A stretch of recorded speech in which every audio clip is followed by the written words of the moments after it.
Bonjour à tous, vous qui nous suivez dans le confinement, dans vos maisons. Que Dieu vous bénisse abondamment. J'espère que vous passez de bons moments. C'est vrai que ce n'est pas de temps facile pour le monde entier, mais par la grâce de Dieu, nous sommes là encore pour vous entretenir aujourd'hui. Que Dieu vous bénisse abondamment. Je vous bénis au nom de notre Seigneur et Sauveur Jésus-Christ. Comme vous le savez, nous sommes à notre formation de la destinée. La formation de la destinée consiste à vous aider à devenir les personnes que Dieu a prévu que vous puissiez être. L'objectif de cette formation, c'est que vous puissiez vous fixer des objectifs dans 10 ans, qui vous allez être dans 10 ans et que vous puissiez atteindre ces objectifs avec le Seigneur. Comme nous avons commencé une nouvelle décennie qui a certes pas très bien commencé pour plusieurs personnes avec cette pandémie, la maladie qui domine en ce moment dans le monde, mais nous savons qu'avec notre Dieu, nous ferons des exploits. Et dans 10 ans, c'est-à-dire 2030, nous allons pouvoir atteindre les objectifs que Dieu a prévus pour chacun d'entre nous. Donc nous avons commencé cette formation de la destinée par la première leçon qui parlait de la nouvelle naissance. Il est impossible pour vous d'atteindre votre destinée, de devenir la personne que Dieu a prévu que vous puissiez devenir si vous ne comprenez pas la notion de la nouvelle naissance ou si vous n'êtes pas vous-même né de nouveau. Vous ne devez pas simplement être né de nouveau, mais vous devez en saisir le sens et la profondeur. La deuxième leçon que nous avons eue, nous avions parlé de réalité ou vérité. Il y a beaucoup de gens qui vivent dans la réalité et qui oublient la vérité de la parole de Dieu. La réalité s'oppose très souvent à la vérité de la parole de Dieu. La réalité, c'est que tu es le fils de tes parents, tu es dans les conditions dans lesquelles tu es. Si tu es misérable, le monde t'a conditionné dans cet emballage-là, tu es dedans, c'est ta réalité. Mais la vérité de la parole, c'est que tu es l'image de Christ. Tu es l'image de Dieu, tu es un enfant de Dieu.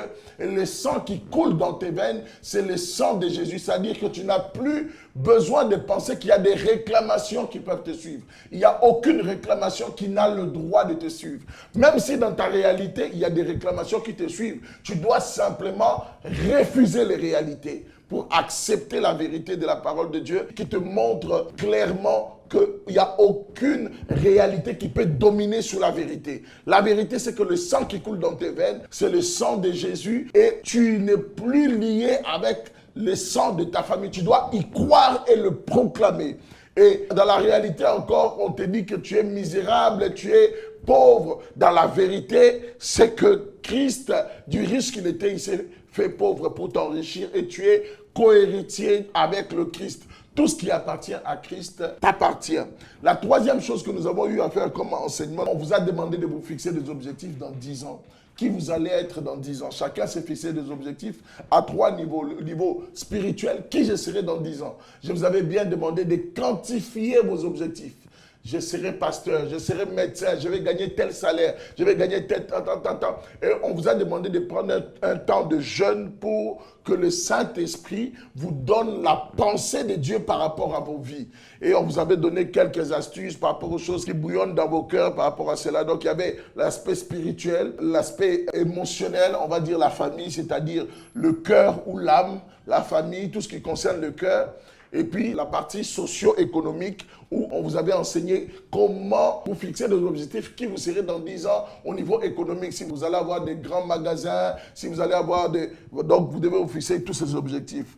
Le quatrième point sur lequel nous avons parlé, c'est servir Dieu selon Dieu. Il y a plusieurs manières de servir Dieu, mais il y a une bonne manière qui plaît à Dieu.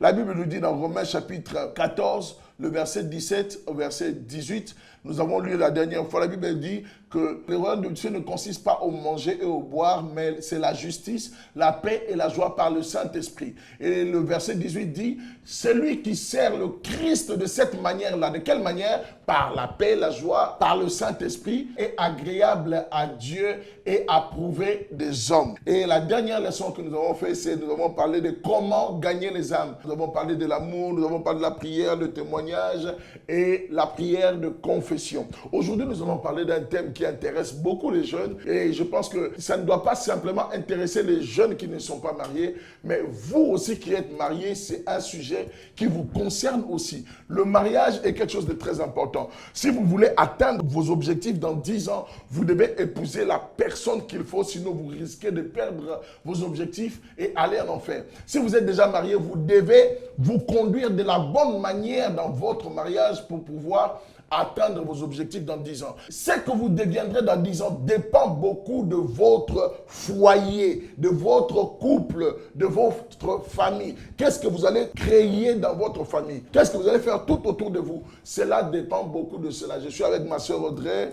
Que Dieu te bénisse, Audrey. Bonsoir, pasteur. Amen. Bonsoir. En tout cas, on a hâte de découvrir ce que vous allez nous enseigner aujourd'hui. On a tous envie d'être un conjoint merveilleux. On a hâte d'entendre votre enseignement d'aujourd'hui. Amen, amen, amen. Comment devenir un bon conjoint? J'aimerais déjà commencer par une introduction en vous disant ceci. Pour ceux qui sont célibataires, au lieu de demander à Dieu de vous donner le mariage, mon conseil, c'est de vous demander de prier, demander à Dieu de vous permettre d'être prêt, de devenir un bon conjoint, d'être prêt pour le mariage. Très souvent, beaucoup de gens prennent du temps, des temps à prier. Seigneur, je veux me marier, je veux me marier. Mais ils ne savent pas qu'ils ne sont pas prêts. Ils ont de mauvais caractères, ils ne savent pas gérer les finances, ils ne savent pas gérer ceci et cela. Il y a tellement de facteurs qui rentrent en ligne de compte. Donc, si vous êtes célibataire et que vous voulez vous marier, ne demandez pas à Dieu de vous donner d'abord le mariage. Demandez à Dieu de vous permettre d'être prêt. Parce que le mariage, c'est une petite chose devant notre Père, devant notre Dieu. Pour que Dieu nous donne le mariage, c'est vraiment très facile. C'est à vous d'être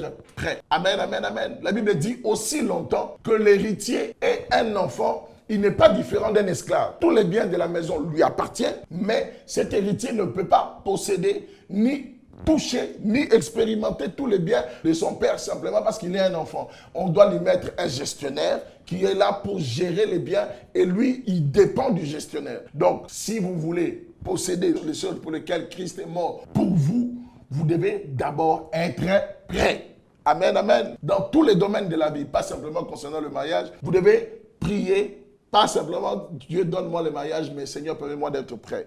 Pour ceux qui sont mariés, au lieu d'accuser votre conjoint d'être une mauvaise personne, posez-vous d'abord la question de savoir si vous êtes la bonne personne. Vous savez, très souvent dans le couple ou dans le mariage, on a souvent l'habitude de pointer du doigt l'autre, mais on oublie qu'il y a 3 doigts qui reviennent vers nous. Lorsque je vous pointe du doigt, il y a 3 doigts qui reviennent vers moi. Il n'y a pas une seule personne, il n'y a pas un seul couple où il y a une seule personne qui est fautif. Non, tous les deux ont toujours une part de responsabilité. Alors, lorsque vous êtes dans votre couple, les choses ne marchent pas et vous savez que vous avez des objectifs à atteindre, devenez vous-même la bonne personne pour permettre à ce que Dieu travaille dans la vie de votre conjoint. Au nom de Jésus. Amen, amen. Ma sœur Audrey, lisons Romains chapitre 12, verset 18, s'il vous plaît. Romains chapitre 12, au verset 18. S'il est possible, autant que cela dépend de vous, soyez en paix avec tous les hommes. Amen. S'il est possible, aussi longtemps que cela dépend de vous, soyez en paix avec tout le monde. Vous savez, il y a beaucoup de gens qui vont me dire, mais pasteur, ce texte ne concerne pas le mariage.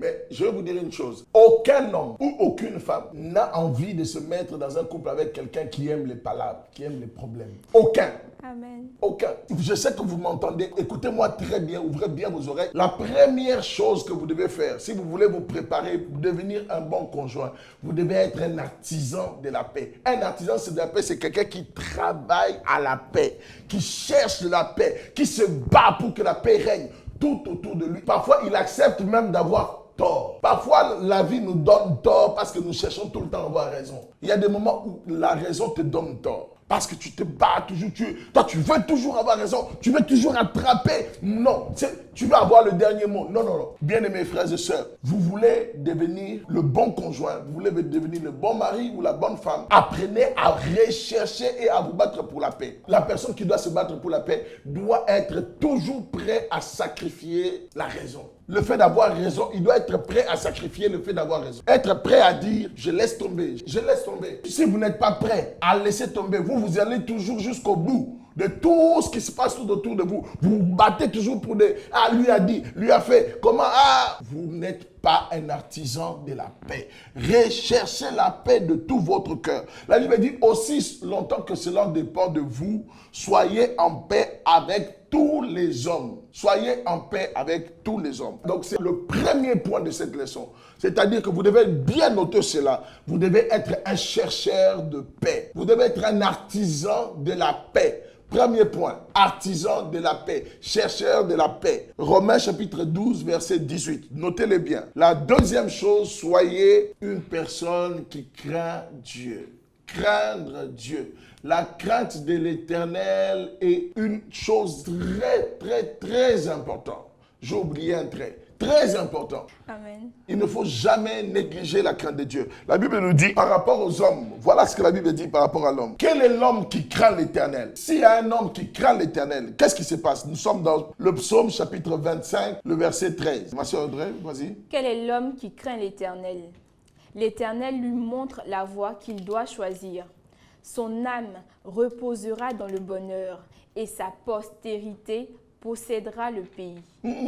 Vous allez me demander, mais c'est quoi la crainte de l'Éternel? Je vais essayer rapidement de vous expliquer la crainte de l'Éternel. La crainte de l'Éternel, c'est lorsqu'il y a un profond amour et respect, en sachant que le Dieu qui est en face de moi est tellement grand que je ne suis pas digne de m'approcher de lui, mais il me fait grâce quand même de m'approcher de lui. Est-ce que quelqu'un me comprend?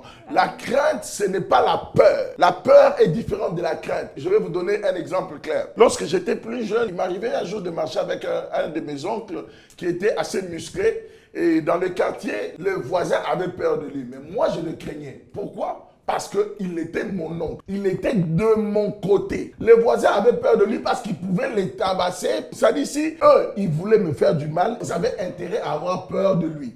Parce que c'était mon oncle à moi. Donc, n'oubliez pas, Dieu ne demande pas d'avoir peur de Dieu, mais de avoir la crainte de Dieu. La peur, c'est quand la personne qui est en face de toi est contre toi. Tu dois avoir peur. Mais lorsque la personne est de ton côté, c'est la crainte. C'est une admiration profonde, un grand respect, un grand amour, et ça s'appelle la crainte. Ce n'est pas à confondre avec la peur. J'ai bien défini la crainte et la peur. Retenez simplement, la crainte, c'est quand la personne est de notre côté. C'est-à-dire que la personne est là pour nous. La force que la personne a, le pouvoir que la personne a, c'est pour nous. Et la peur, maintenant, c'est quand on sait que ça peut nous faire du mal. C'est que la personne est contre nous. La force qu'il a est contre nous. Donc, Dieu, toute la puissance et toute la force que Dieu a, c'est pour nous. C'est pour notre bien. Donc, on doit craindre Dieu. On doit vivre de la crainte de Dieu. On ne doit pas faire ça, parce qu'on sait que Dieu est un Dieu puissant que je crains. Amen, amen. Amen. Donc, la Bible dit, quel est l'homme qui craint l'Éternel? Le psaume 25, verset 13. Quel est l'homme qui craint l'Éternel? Voici ce qui va se passer dans la vie d'un homme qui craint l'Éternel. La Bible dit, l'Éternel va lui montrer la voie qu'il doit choisir. C'est-à-dire que la crainte de Dieu fait en sorte que Dieu ouvre tes yeux spirituels pour que tu vois le chemin, pour que tu vois là où Dieu veut aller avec toi. Amen. Amen, amen. Amen. Il y a beaucoup d'hommes qui se posent des questions, ils ont leur femme, ils se demandent dans quel pays je dois vivre plus tard, qu'est-ce que je dois faire. Commence par la crainte de l'Éternel. La Bible dit même que c'est le commencement de la sagesse. On devient sage quand on commence à craindre Dieu. Amen, amen, amen. Et la Bible dit encore, son âme reposera dans le bonheur. L'âme de la personne qui craint Dieu, qui vit dans une crainte, la crainte de l'Éternel, reposera dans le bonheur. Qui n'aimerait pas reposer dans le bonheur? Amen. Qui n'aimerait pas vivre un bonheur profond chaque jour? Voilà. Et la Bible dit encore, sa postérité possédera le pays. C'est-à-dire qu'il aura des enfants qui seront grands dans la nation, qui vont posséder le pays, qui seront des hommes puissants. Et lui-même, il est déjà un grand homme parce qu'il a commencé par craindre l'Éternel. Les hommes, les képhales, les chefs de famille, vous devez être des hommes qui craignez Dieu pour pouvoir créer une nouvelle génération de hommes puissants. Vous devez avoir des enfants puissants. Donc vous devez commencer par la crainte de l'Éternel. Ce verset est tellement puissant. Ce verset est tellement fort. Le psaume 25, verset 13. Pour la femme, nous allons dans le Proverbe chapitre 31, verset 30, que les dames aiment beaucoup. Proverbe chapitre 31 au verset 30. La grâce est trompeuse et la beauté est vaine. La femme qui craint l'Éternel est celle qui sera louée. Amen, amen. J'aimerais vraiment faire une correction par rapport à ce texte que nous sommes en train de lire maintenant. Plusieurs fois, nous avons utilisé ce texte en disant que c'est la grâce de Dieu qui est trompeuse. Non, on ne parle pas de la grâce que Dieu nous a fait en nous sauvant par Jésus-Christ. Non, on parle de la prestance, de la présentation. C'est la grâce, c'est comme ça qu'on appelle ça, la grâce. C'est-à-dire la manière de se présenter, la manière de... Comme l'élégance. Voilà, l'élégance. On peut dire que cette personne est gracieuse. C'est de cette grâce dont on est en train de parler dans ce texte. On dit, la grâce, elle est trompeuse. Ça dit qu'on peut voir quelqu'un qui est gracieuse, qui a une prestance, une femme qui est belle de visage, qui sait, elle sait comment y faire avec les hommes, elle sait comment faire. La Bible dit que cette manière de faire, elle est trompeuse. Elle peut mentir. On peut être gracieuse, mais être profondément Jézabel et mauvaise. C'est ce que le texte est en train de nous dire. Et puis le texte continue en disant, la beauté, c'est-à-dire l'apparence physique, elle est vaine. C'est la femme qui craint l'Éternel qui sera louée. Amen, amen. C'est-à-dire, c'est la femme qui vit dans la crainte de l'Éternel qui sera louée. Et la troisième chose, vous voulez devenir un bon conjoint, vous êtes marié ou pas marié, vous devez développer la communication. Vous ne pouvez pas arriver à vivre un bon mariage sans savoir communiquer. Amen, amen. Nous lisons la parole de Dieu dans Colossiens chapitre 4, le verset 6, ma sœur Audrey. Colossiens chapitre 4 au verset 6. Que votre parole soit toujours accompagnée de grâce, assaisonnée de sel, afin que vous sachiez comment il faut répondre à quelqu'un. Amen. Que votre parole soit toujours accompagnée de grâce. C'est-à-dire la même grâce qu'on a citée tout à l'heure. C'est-à-dire que votre parole doit être accompagnée de prestance. C'est-à-dire d'être douce. On va dire douce. Mais vous devez toujours avoir des paroles merveilleuses, douces. Pas brutales, pas malveillantes, pas brutales. Pas des paroles écrasantes. Amen. Parfois, souvent, j'ai l'impression que beaucoup de gens qui sont élevés en dignité, même dans l'église, ne se rendent pas compte que les paroles écrasantes qui écrasent les autres, qui leur font comprendre qu'ils ne sont rien du tout, ils ont l'impression que ce n'est pas un péché. C'est un péché. Avoir des paroles écrasantes envers les gens, des paroles qui écrasent les gens, qui montrent à la personne qu'il ne vaut rien. Regarde-moi, regarde-moi. Toi, tu regardes, tu es comme un idiot. Regarde comment on parle aux gens. Tous ces genres de paroles, ça écrase les gens. Et ça leur enlève l'estime d'eux-mêmes. Et quand on s'exprime de cette manière, on ne pourra pas retirer quelque chose de bon envers la personne qui est en face de nous. La communication, on doit apprendre à avoir des paroles douces, des paroles gracieuses. La Bible dit même assaisonner de sel. C'est comme quelque chose qu'on prépare, on arrange, on ajoute un peu de sel pour que ça soit bon. Donc, veillons sur nos paroles. Veillons réellement sur nos paroles. Tu veux être un bon mari, une bonne femme. Apprends à gérer tes paroles. Tu es toujours là, tu parles mal. Ta bouche, on l'appelle ta bouche ciseau. Et tu es là en train de prier, Seigneur, aide-moi à me marier, aide-moi. Change d'abord ta bouche. Change ta bouche.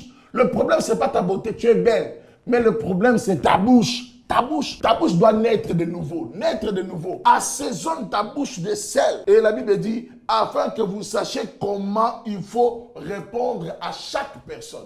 Comment vous devez discuter avec les gens tout autour de vous. Comment vous devez répondre. Vous devez absolument assaisonner vos paroles. Veillez sur vos paroles. La Bible dit même de tourner sa langue 7 fois avant de s'exprimer. Pourquoi? Parce qu'on doit être gracieuse. On doit éviter la colère inutilement dans nos paroles. Amen, amen, amen. Amen. Que Dieu nous aide réellement à devenir de bons conjoints, de bons maris et de bonnes épouses pour les femmes. Amen, amen. Amen. Nous sommes dans Jacques chapitre 1, verset 19. Jacques chapitre 1 au verset 19. Sachez-le, mes frères bien-aimés, ainsi que tout homme soit prompt à écouter, lent à parler, lent à se mettre en colère. Amen. Amen, amen, amen.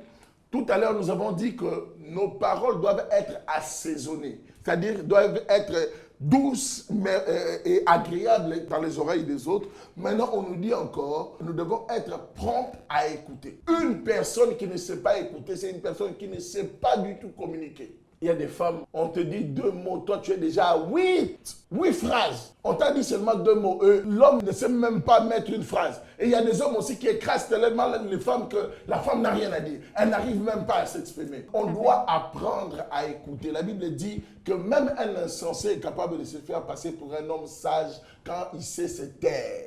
Il y a des moments où apprenons à écouter.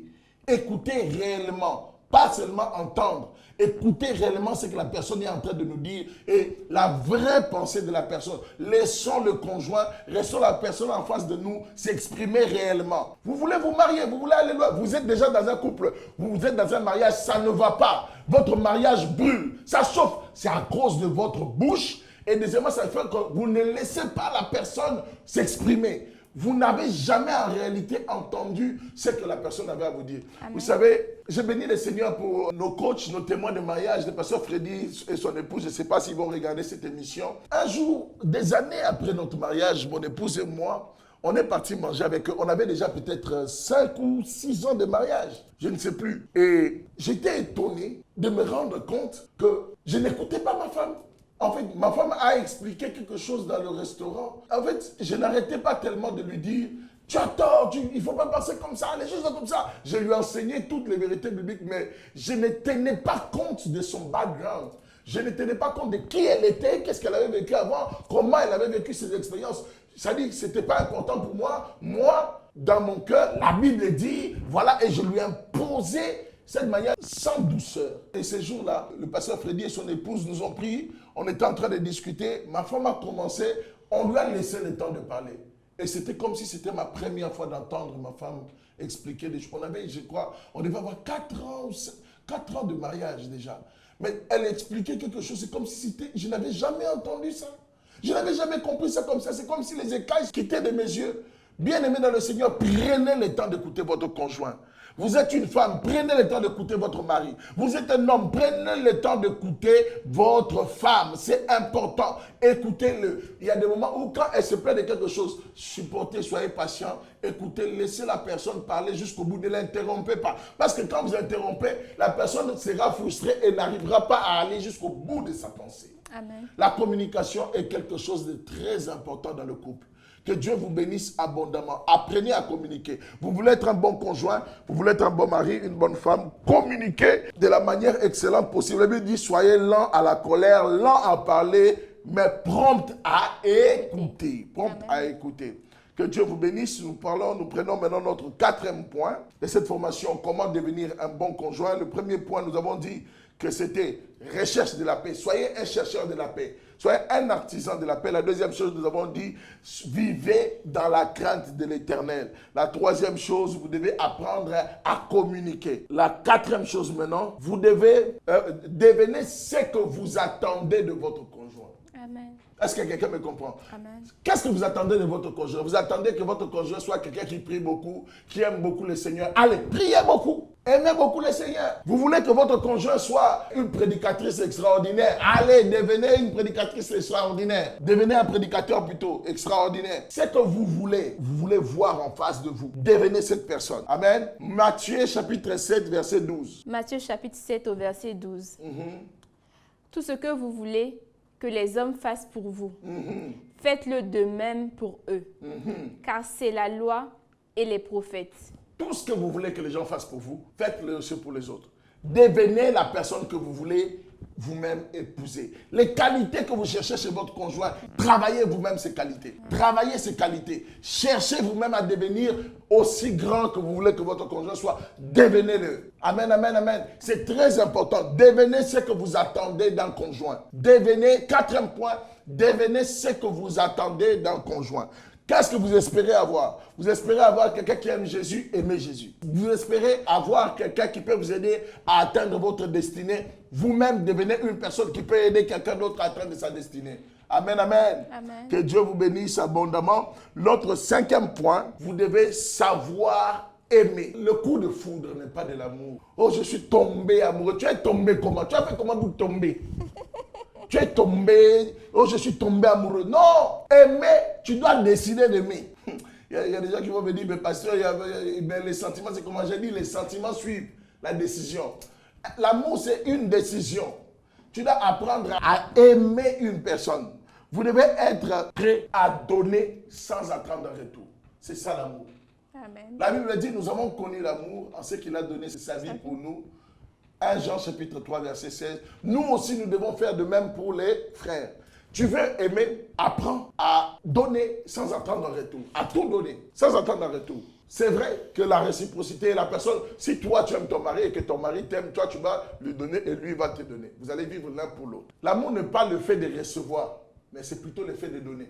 Quand tu reçois seulement, tu es dans un amour, tu ne fais que recevoir. Recevoir, je parle de tout, hein, pas seulement financier, du côté financier, affection, tu ne fais que recevoir. Des belles paroles, tu ne fais que recevoir. L'argent, tu ne fais que recevoir. Les cadeaux, tu ne fais que recevoir. Toi, tu ne sais jamais donner. Il y a un problème. Il y a un problème. Tu dois, pour être prêt à entrer dans le mariage, tu dois être prêt à donner sans attendre en retour. Vous devez être sûr que vous ne voulez pas entrer dans une relation simplement pour recevoir des choses. Vous devez rentrer dans une relation pour donner, pour aider quelqu'un à aller loin. Donc, notre cinquième point, vous devez savoir aimer. Vous devez chercher à comprendre et à savoir comment aimer. Une personne qui est prête à donner ne se plaint pas beaucoup. Il ne se plaint pas beaucoup des injustices. Il peut y avoir des injustices, non, il supporte. Elle est patiente. Cette personne est patiente et conciliante. Fait tout pour que tout aille bien. Se bat pour que les choses se passent de la bonne manière possible. Amen, amen, amen. Amen. Ça, c'était notre cinquième point. Je vais faire encore le résumé des points. Le premier point, c'était, vous devez être des chercheurs de la paix. Deuxième point, vous devez craindre l'Éternel. Troisième point, vous devez apprendre à communiquer. Quatrième point, chercher les qualités de la personne que vous voulez épouser. Et puis, cinquième point, vous devez savoir comment aimer. Sixième point, vous devez vous battre à faire votre part. C'est-à-dire, vous êtes marié. Qu'est-ce que Dieu demande à un homme de faire? Je suis un homme, qu'est-ce que Dieu me demande de faire? Sans m'intéresser de la part de l'autre.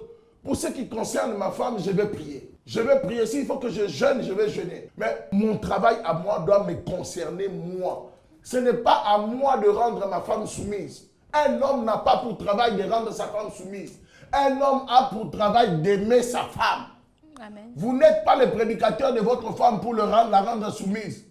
Écoutez-moi très bien. Nous allons tous rendre des comptes à Dieu. Ton épouse que tu veux rendre soumise, elle doit rendre des comptes à Dieu. Elle lit la parole de Dieu. Donc, elle doit se battre à être soumise. Et chacun rend des comptes à Dieu. Parce que si tu veux soumettre ta femme, ce qui va se passer, c'est que tu vas vivre une dictature dans ta maison et tu seras un mauvais mari. Je ne suis pas du tout d'accord même avec la phrase où il y a plein de... J'entends ça de toutes les manières possibles, où les gens disent qu'une femme qu'on aime est toujours soumise. C'est faux. C'est faux. Une femme qu'on aime, ça veut dire le mari est en train de faire sa part. La femme aussi doit se battre à faire sa part. Il y a des femmes même, on lui montre beaucoup d'amour, elle commence même à marcher sur le mari. Elle porte encore bien les pantalons parce qu'elle sait que le mari vit pour elle. Chacun doit faire sa part. Le mari doit être le chef de la famille. En même temps, doit aimer sa femme comme Christ a aimé l'église. Mais chacun doit faire sa part. Amen, amen, amen. Amen. Nous allons aller dans la parole de Dieu pour lire. Si vous êtes une femme, vous devez être prête.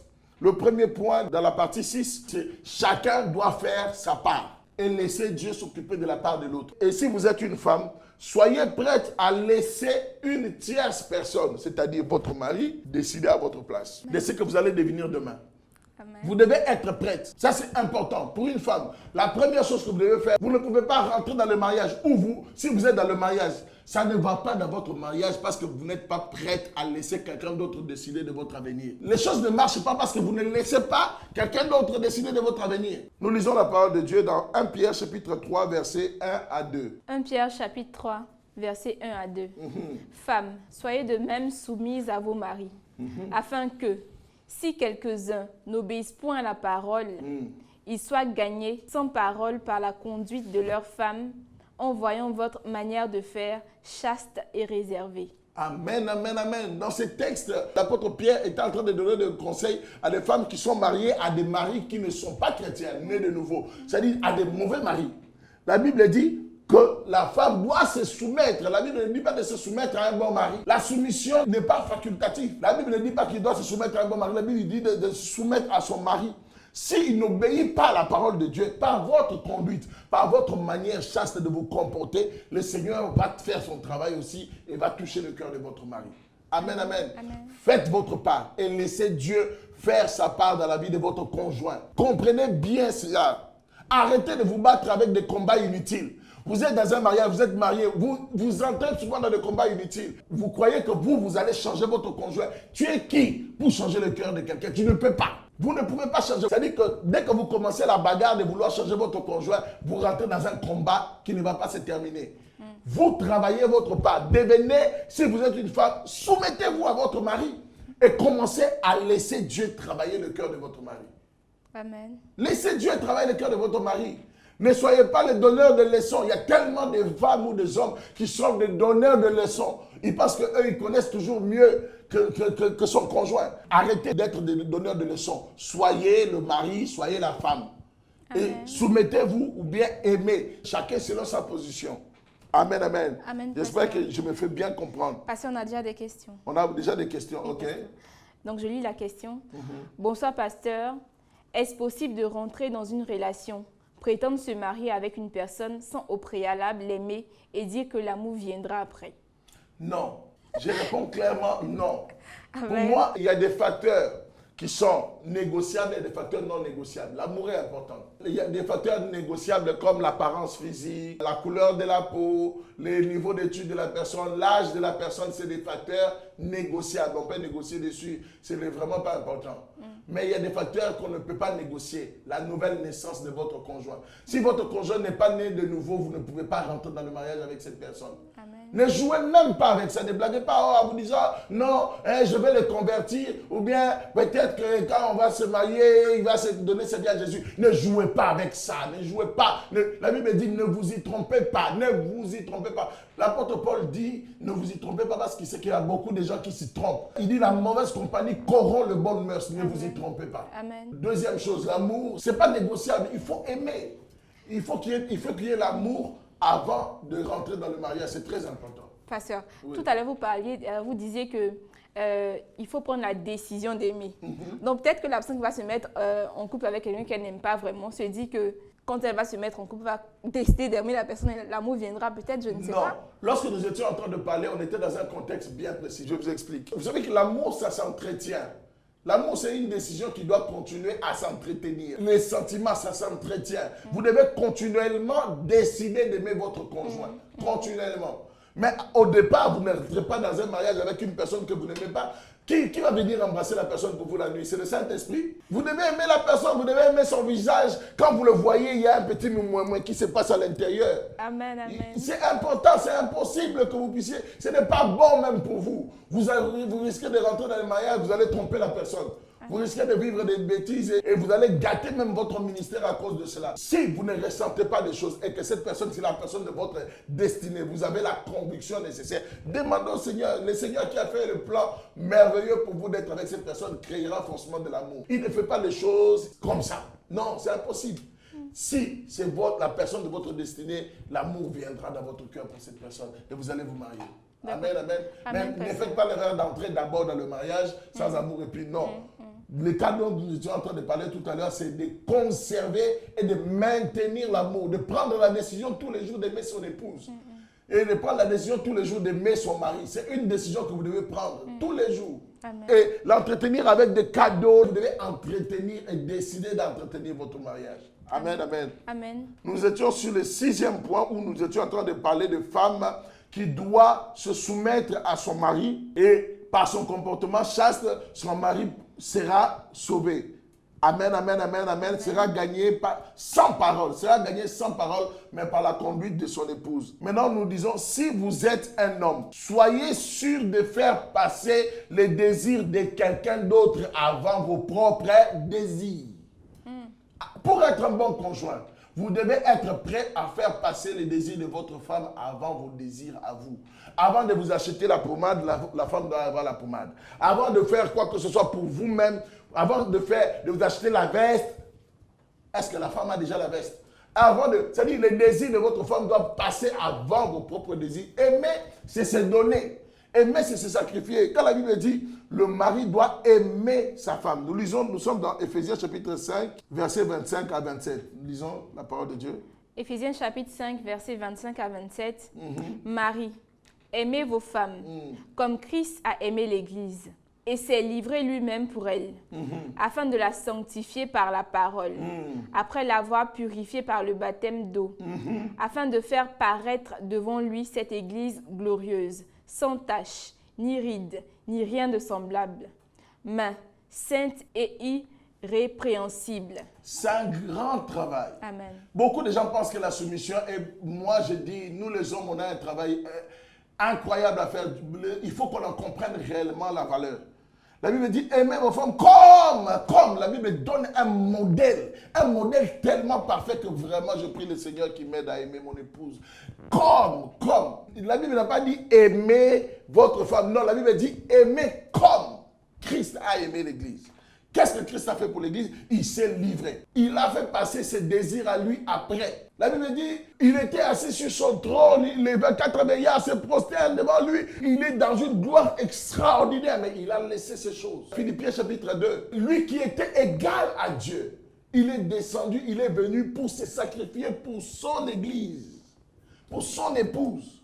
Il s'est livré lui-même pour l'épouse. Et il a sanctifié l'épouse. Il l'a rendu sans tache, ni ride. Mais regarde ta femme. La pommade, là, je ne sais pas à quelle année tu lui as acheté ça. Elle a des taches. Elle a des rides. Des taches, des rides. Tu ne cherches même pas de produits pour enlever. Oh, vraiment, que Dieu nous aide. Que Dieu nous aide. Le boulot de mari, là, c'est très difficile. C'est très difficile. Sans tache, elle lui dit, sans tache, ni ride, ni rien de semblable, mais sainte et irrépréhensible. Notre travail est énorme. Le travail que l'homme doit faire pour sa femme est énorme. Faire le travail de Christ dans la vie de quelqu'un d'autre, c'est énormissime.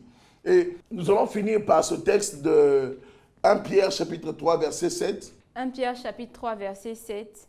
Marie, montrez à votre tour de la sagesse dans vos rapports avec vos femmes, comme avec un sexe plus faible. Honorez-les comme devant aussi héritiers avec vous de la grâce de la vie. Qu'il en soit ainsi, afin que rien ne vienne faire obstacle à vos prières. Waouh! C'est-à-dire qu'il y a des choses qui peuvent venir faire obstacle à nos prières quand on ne sait pas honorer sa femme. C'est terrible. Ne pas savoir honorer sa femme, c'est incroyable. Ne pas savoir donner de la valeur à sa femme, ne pas savoir honorer sa femme, ne pas savoir défendre sa femme, ne pas savoir mettre sa femme là où il faut, ascenser sa femme, ne pas savoir faire ces choses-là. La Bible dit, cela peut venir faire obstacle à vos prières. J'ai relu le texte. Marie, montrez à votre tour de la sagesse dans votre rapport avec vos femmes, comme avec un sexe plus faible. Honorez-les comme devant aussi héritier avec vous de la grâce de la vie. Qu'il en soit ainsi, afin que rien ne vienne faire obstacle à vos prières. Il y a des choses que vous demandez à Dieu, Dieu ne vous exauce pas. Ça fait obstacle à vos prières parce que vous ne mettez pas votre femme là où elle doit être. Vous devez être prête à faire passer les désirs de quelqu'un d'autre avant vos désirs. Vous devez être prête à faire que les gens puissent considérer, donner de la valeur à votre femme plus qu'à vous-même. Il y a des gens qui vous craignent, il y a des gens qui vous respectent mais qui négligent votre femme. Oh, non, ces textes quand je les lis, c'est comme si... C'est incroyable ce que la parole de Dieu nous demande de faire. Nous devons mettre tellement et ascenser notre femme, c'est-à-dire honorer nos femmes, nos épouses, de manière à ce que rien ne vienne faire obstacle à nos prières. Donc la première chose que je vous ai dit tout à l'heure, c'est au lieu de demander le mariage, demandez à Dieu de vous permettre d'être prêt pour le mariage. Et au lieu d'accuser votre conjoint, devenez vous-même la bonne personne. Et nous avons parlé de la paix. Vous devez être des chercheurs de la paix. Vous devez vous battre pour que la paix règne tout autour de vous.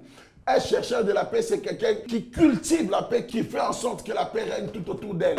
Amen, amen. Amen. Vous devez aussi vivre dans la crainte de l'Éternel. Nous avons expliqué la crainte de l'Éternel. La crainte de l'Éternel, c'est un respect profond que nous avons envers un Dieu qui est de notre côté. Pas la peur. La peur, c'est quand il est contre nous. Amen, amen. Quand il est contre nous, c'est là qu'on parle de la peur. Mais comme il est de notre côté, comme il est pour nous, la Bible dit, si Dieu est pour nous, qui sera contre nous? Amen, amen. Donc comme Dieu est pour nous, nous parlons de la crainte. Nous avons dit tout à l'heure que celui qui craint l'Éternel, Dieu lui montre la voie qu'il doit choisir. Son âme repose dans le bonheur et sa postérité possède des pays. La femme qui craint l'Éternel, c'est la femme qui sera louée. Donc nous avons parlé aussi de la communication. La bonne communication. Papa, il y a quelqu'un qui aimerait que vous reveniez sur le point de l'amour. Savoir aimer, c'est simplement, il faut savoir comment donner de l'amour. Donner de l'amour, ça veut dire je donne, je n'attends pas en retour. C'est aussi simple que ça. Qu'on me donne pas, je n'attends pas en retour. La chair ne vous laissera jamais vivre comme ça. C'est-à-dire, vous savez, les hommes charnels, c'est les hommes qui vivent dans le « tu me fais, je te fais ». Tu ne me fais pas, je ne te fais pas.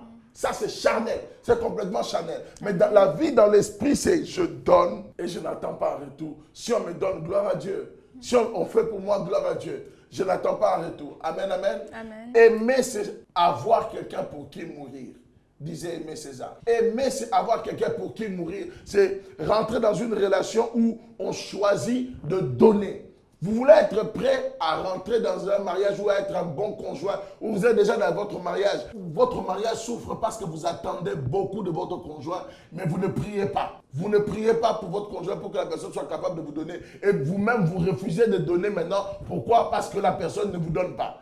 Il y a des femmes qui refusent de se donner sexuellement à leurs époux ou à leurs conjoints parce que le mari aussi, de l'autre côté, il n'a pas pourvu à ça. Bien-aimés dans le Seigneur, vous devez être capable de donner sans attendre en retour. C'est ça l'amour. Et laissez Dieu faire sa part dans la vie de votre conjoint. Moi, j'ai une question. Vous avez parlé d'entrer dans le mariage, se marier avec quelqu'un qui est converti. Mais donc, s'il arrive qu'on se marie avec quelqu'un qui est converti, mais pendant le mariage, la personne s'éloigne du Seigneur. Et peut-être qu'il vous interdit même de passer à l'église. À ce moment-là, quelle attitude il faut adopter? Vous parlez aussi de soumission par rapport à la femme. J'ai du mal à imaginer quelqu'un qui aime le Seigneur, qui après dans le mariage s'éloigne du Seigneur. J'ai du mal à imaginer. Excusez-moi, j'ai même un problème parfois avec le fait de dire qu'il y a des gens qui ont réellement connu le Seigneur, qui ont marché avec le Seigneur et qui sont répartis. Non, ils n'ont pas connu le Seigneur. Tu ne peux pas goûter à mon Dieu et puis tu vas revenir en arrière.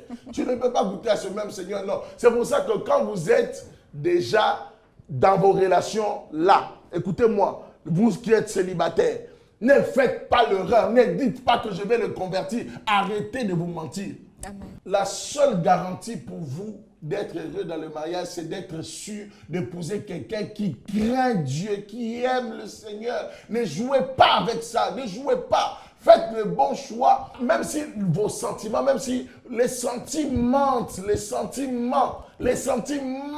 Amen. Tout ce que vous sentez là, parfois ça vous ment.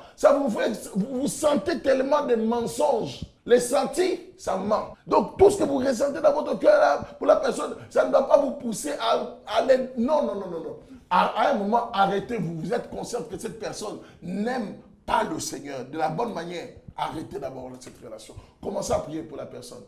Si ça ne change pas, ne jouez pas avec la vie. Il y a beaucoup d'hommes.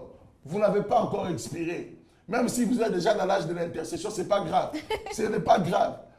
Amen. Vous n'avez pas expiré. Dieu va travailler. Mais ne vous engagez pas. Oh là, j'ai avancé. Non, il n'est pas trop tard. D'accord, papa. Votre Dieu est fidèle. Amen, amen. Papa, on a d'autres questions. Oui, j'écoute les questions. Peut-on se marier par prophétie ou par arrangement? Vraiment, ça c'est une très bonne question, mais j'ai vraiment peur parce que les prophètes vont se fâcher contre moi. Hein. Mais excusez-moi, vous êtes le meilleur prophète de votre vie. Vous qui me suivez, écoutez-moi très bien. Vous êtes le meilleur prophète de votre vie. Même si c'est le plus grand prophète de toutes les nations du monde, il vous dit que Dieu doit vous parler à vous. Notre Dieu n'est pas muet. Sa bouche n'est pas fermée. Ni son oreille, il s'est dit, il te connaît. Tu es son enfant ou tu n'es pas son enfant. La Bible dit, mes brebis entendent ma voix et ils me suivent. Je leur montre le chemin. Ils n'entendent pas ma voix dans la bouche d'un prophète. Le prophète ne vient que pour confirmer ce que Dieu vous a déjà dit. Si Dieu ne vous a rien dit, moi j'ai vu des gens rentrer dans des mariages, dans des... Oh, le pasteur a mis 2 personnes ensemble. Après, c'est des souffrances inutiles. Amen. C'est des souffrances. Vous devez, ressentir l'amour. Dieu doit vous parler à vous-même. Le prophète t'a parlé là. Et puis le prophète te dit, tu dois aller te marier, même si c'est ton père spirituel. Écoute-moi, c'est ta vie. Amen. C'est ta vie, oh. Amen. C'est ta vie. S'il y a un problème, c'est ta vie. Dis à ce prophète, dis à ce père spirituel, pardon, papa, laisse-moi le temps d'aller demander à Dieu. Je veux savoir ce que Dieu pense de la situation. Je veux savoir les orientations de Dieu par rapport à moi. Dieu vous parle à vous aussi. Amen. Arrêtez d'être des fidèles attachés à des papas pasteurs, des prophètes, et vous êtes attachés comme ça. Non. C'est bien, j'aime la prophétie, j'aime beaucoup la prophétie. Mais la plupart des prophètes que j'ai rencontrés dans ma vie confirment des choses que Dieu avait déjà mis dans mon cœur. Amen. Dieu m'a parlé, le prophète a confirmé, puis je l'ai vécu. Amen, papa. Il y a tellement de témoignages, il y a tellement d'exemples comme ça dans ma vie. Il y en a tellement. Je bénis le Seigneur pour tous les prophètes qui sont dans le monde. Je vous aime, les prophètes. Ne croyez pas qu'on ne vous aime pas. Mais, s'il vous plaît, prophètes, laissez que le Seigneur parle aussi à la personne. Que Dieu vous bénisse. Amen. Une autre question, papa. L'autorité sur la femme justifie-t-elle la brutalité dans les paroles ou le manque de respect dans le couple? Oh, aucune brutalité ne peut être justifiée. Aucune. Amen. Toute forme de brutalité ne peut pas être justifiée. Déjà, si la brutalité verbale n'est pas justifiable. On a dit tout à l'heure dans Colossiens, vous vous rappelez, dans Colossiens, où on a dit que vos paroles soient accompagnées de grâce et assaisonnées de sel, afin que vous puissiez savoir qu'est-ce qu'il faut répondre à chacun. Amen. Amen, amen. Amen. Donc, la brutalité n'est même pas quelque chose à concevoir dans un couple. Mais la bonne manière de se faire respecter, c'est de respecter les autres. Il faut savoir ça. Moi, j'ai souvent dit à plusieurs personnes, j'aime bien surtout les nouveaux serviteurs de Dieu, quand ils commencent dans le ministère, ils veulent imposer qu'on puisse me respecter. Tu veux qu'on te respecte? Respecte les autres. Amen. Respecte même un enfant de 2 ans. Respecte. Quand tu sais respecter un enfant de 2 ans, tu sais le mettre là où il faut. Tu respectes un enfant de 10 ans, de 20 ans. Tu respectes tout le monde va te respecter. Tu n'as pas besoin de crier respect. Tu n'as pas besoin d'imposer respect à ta femme pour qu'elle te respecte. Non, tu as simplement besoin d'imposer le respect par ton caractère, par ta manière d'être. Tu dois imposer le respect. Tu n'as pas besoin de forcer qu'on te respecte. Que ta femme, respectez-moi. Non. Tu dois imposer ton caractère, ta manière d'être doit imposer le respect. Amen. On a une autre question, je pense que ça sera la dernière question. La dernière question, oui. Quand on est fiancé avec un homme très spirituel et qui n'a jamais de temps à vous accorder, il se dédicace entièrement au ministère. Dois-je entrer en mariage avec lui? Oh, bien-aimé dans le Seigneur, c'est une très bonne question. Vous les traités spirituels qui m'entendez là où vous êtes dans votre maison, vous les très spirituels qui m'entendez, vous allez faire souffrir l'enfant d'autrui. Mais déjà la personne que je réponds, oui, entre dans le mariage avec cette personne. C'est la moindre des choses. Si la personne est très spirituelle, la personne écoute le Saint-Esprit. Le Saint-Esprit peut le corriger et le remettre sur la voie. Amen, amen. Donc nous allons conclure par ça et c'est une très bonne question qui peut nous amener à une très bonne conclusion. J'aimerais vous dire là où vous êtes dans vos maisons, les parents, vous devez savoir que votre Jérusalem, c'est d'abord votre maison. Votre maison. Si vous n'êtes pas un bon parent qui sait donner du temps pour sa femme, qui sait donner du temps pour ses enfants, arrêtez d'aller nous enseigner à l'église. Devenez un bon pasteur à la maison avant d'aller nous enseigner à l'église comment on sait s'occuper des âmes. Occupez-vous des âmes que Dieu vous a données dans votre maison, dans votre Jérusalem d'abord. Vous voyez dans les choix des diacres, on dit qu'ils sachent s'occuper de sa maison d'abord. Vous êtes très spirituel. On a vu des générations de nos papas, des couples divorcés, des pasteurs divorcés, des hommes de Dieu avec leurs couples divorcés. Ils ont eu tellement de problèmes parce qu'ils ont pris beaucoup de temps dans l'église et ils ont négligé la famille. Écoutez, chaque couple doit avoir une journée qui lui est réservée. Si ce n'est pas une journée, au moins la moitié d'une journée où c'est consacré pour ton épouse, ton conjoint ou tes enfants. C'est très important. Vous voulez être un bon conjoint, battez-vous à donner du temps à vos conjoints et que Dieu vous bénisse abondamment. Écoutez-moi très bien, nous sommes en train d'aller dans notre destinée, dans 10 ans que nous allons être. Donc, les objectifs de ces enseignements, c'est de vous préparer à vivre une destinée glorieuse avec le Christ. Aujourd'hui, nous allons parler de comment être un bon conjoint. Pourquoi? Parce que la famille, c'est la base même du ministère. La famille, c'est la base même dans la société. Dans n'importe quelle société, c'est d'abord la famille. Donc, aujourd'hui, nous avons parlé de comment créer une famille solide, une famille en Christ qui est très forte. Partagez à tous vos amis et aidez vos amis à venir nombreux pour suivre ces formations qui nous permettent de devenir des grandes personnes dans notre destinée. Et dans 10 ans, nous allons raconter des histoires. Nous allons dire, il y a 10 ans, j'ai suivi cet enseignement qui a changé ma vie. Que Dieu vous bénisse abondamment. Merci, ma sœur Audrey. Merci, pasteur. Merci à tout le monde de nous avoir suivis. Que Dieu vous bénisse dans vos maisons, que Dieu bénisse vos confinements. Soyez prudents et respectez les consignes de ce confinement.